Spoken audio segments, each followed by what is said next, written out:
কথা বলার ভাষা ভাই হাতে এত দিয়ে না, কারণ ওর ক্যামেরা তো লাগবে, এই জন্য ও তো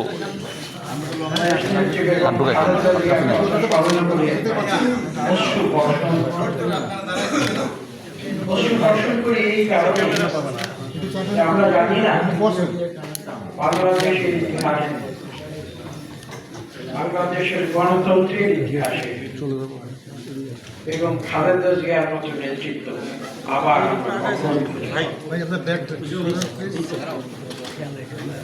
দিয়ে দেন, এই দিয়ে দেন তো।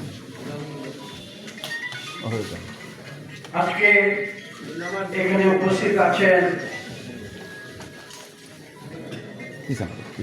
জাতীয়তাবাদী সমমনা দল, যাদের সঙ্গে আমরা বছরের পর বছর দীর্ঘ সংগ্রাম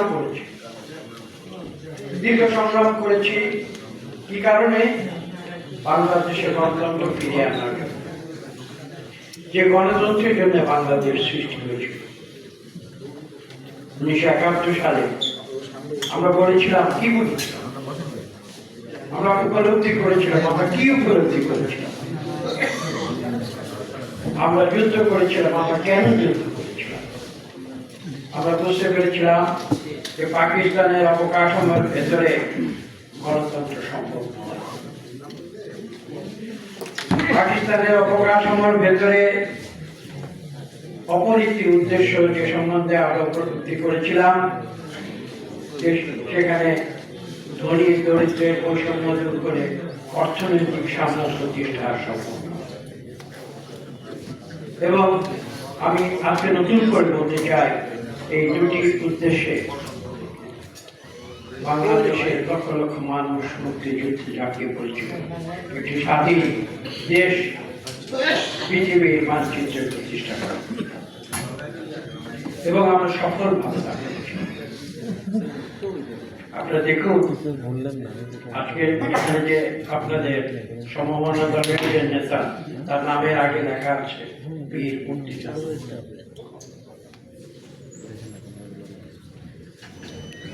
এই কথাগুলো ভুলে গেলে চলবে না, এবং এ প্রসঙ্গে আমাকে যেটা বলতে হয়, যার নাম এখানে উল্লেখ করতে হয়, শহীদ প্রেসিডেন্ট জিয়াউর রহমান।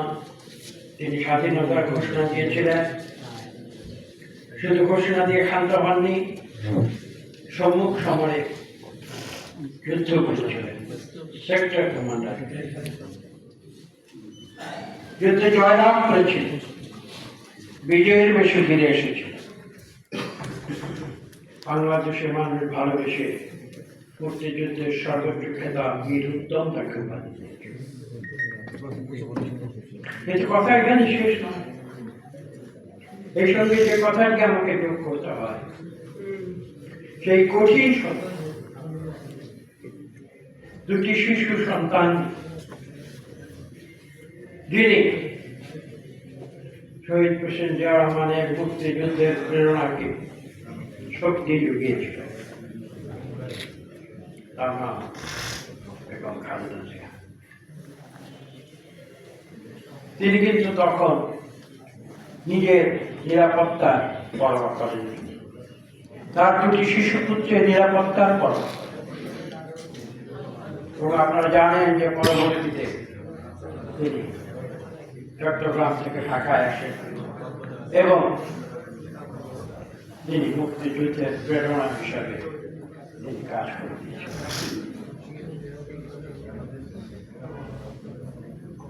ভাবলে অবাক হতে হয়। আগে একজন বক্তব্য করেছিল, কি গৃহবধূ শহীদ প্রেসিডেন্ট জিয়াউর রহমানকে যখন বাংলাদেশের মানুষ সিপাহী জনতার বিপ্লবের পরে পুনরায় আহ্বান জানিয়ে এদেশের দায়িত্ব দিয়েছিল, এবং যিনি তখন এদেশে পুনরায় বহুদলীয় গণতন্ত্র নতুন করে প্রতিষ্ঠা করেছিল, সেই সময় আপনারা জানেন দেশ নেত্রী বেগম খালেদা জিয়া কিন্তু তখন ছিলেন গৃহবধূ। পরবর্তীতে যখন কিছু কুচক্রীদের ষড়যন্ত্রের ফলশ্রুতিতে শহীদ প্রেসিডেন্ট জিয়া রহমানকে অসময়ে পৃথিবী থেকে বিদায় নিতে হয়েছিল। তখন বিএনপির যারা সিনিয়র শীর্ষস্থানীয় নেতারা ছিলেন তারা অত্যন্ত সচেতন হয় চিন্তা করে তারা দেশনেত্রী বেগম খালেদা জিয়ার কাছে গিয়েছিলেন এবং তাকে বলেছিলেন যে আপনি আসুন, আপনি ভিতর থেকে রাজপথে নেবেন। বিএনপি স্বাধীনতার পক্ষের দল আওয়ামী লীগ দাবি করে। আপনারা ইতিহাস পর্যালোচনা করলে একদিন বুঝতে পারবেন স্বাধীনতার পক্ষের দল কোনটি। তার নাম হচ্ছে বাংলাদেশ জাতীয়তাবাদী দল। তিনি স্বাধীনতার ঘোষক, তিনি ছিলেন সেই দলের প্রতিষ্ঠাতা।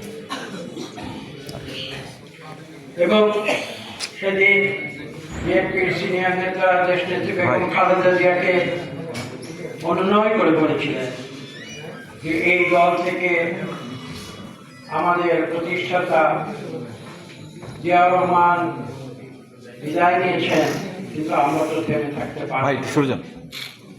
বাংলাদেশের অগ্রগতিতে বাংলাদেশ জাতীয়তাবাদী দলকে সামনে নিয়ে যেতে হবে এবং আপনাকে আমরা চাই আপনি সেই দলের নেতৃত্ব করেন। এভাবেই তাকে রাজনীতিতে নিয়ে আসা হয়েছিল। তার পরবর্তী প্রায় 43 বছরের ইতিহাস কঠিন নির্মম। আপনারা এবং খালেদা জিয়ার জীবনের ঘটনা প্রবাহ পর্যালোচনা করুন, দেখবেন তখন থেকে প্রতিটি দিন তিনি সংগ্রাম করে গিয়েছেন। সংগ্রাম করেছেন কি জন্যে? সংগ্রাম করেছেন অন্যায়ের বিরুদ্ধে, সংগ্রাম করেছেন স্বৈরাচারের বিরুদ্ধে, সংগ্রাম করেছেন অন্যায়ের বিরুদ্ধে